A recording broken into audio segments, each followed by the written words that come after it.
अगर आप भी चाहते हैं कि आरसीएम म्यूजिक के वीडियो सबसे पहले आप तक पहुंचे, तो लाल बटन को दबा के चैनल को सब्सक्राइब जरूर करें और साथ में बेल आइकन को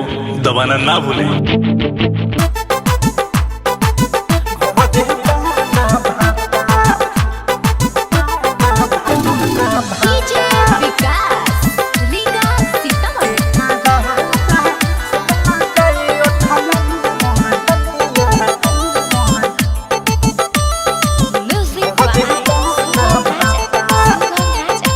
मोडो जे मादा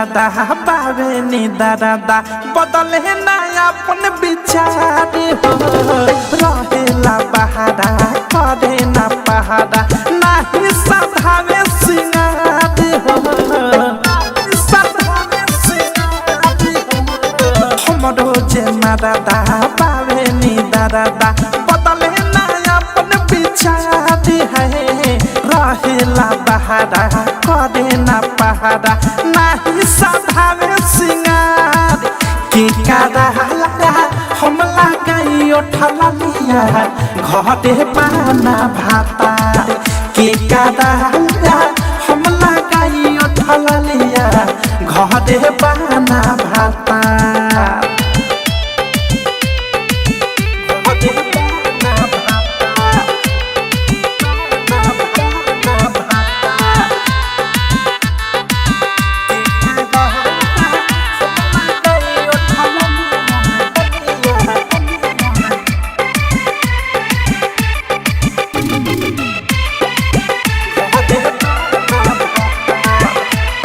दोनों जो बनावा में लागल बाया कि पियावा के जगे तकियावा से भाभी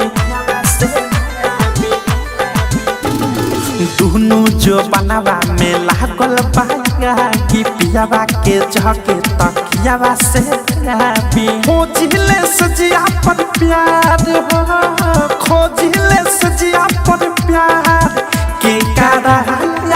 हम लगाई उठला लिया घरे पाना भाता के कादा हम लगाई उठला लिया घरे पाना भाता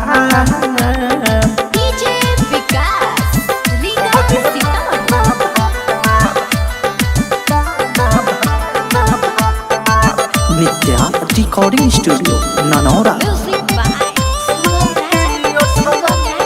राइटर डाकेश पिया आवे ना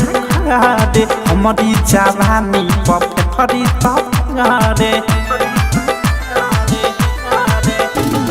राइटर डाकेश पिया आवे ना घरे हमारी जवानी पफरी तरे अवध से भी छोड़े सुता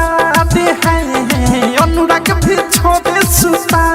दे के कारा लगा हम लगाई उठला लिया घरे पाना भाता के कादा हम लगाई उठला लिया घरे पाना भाता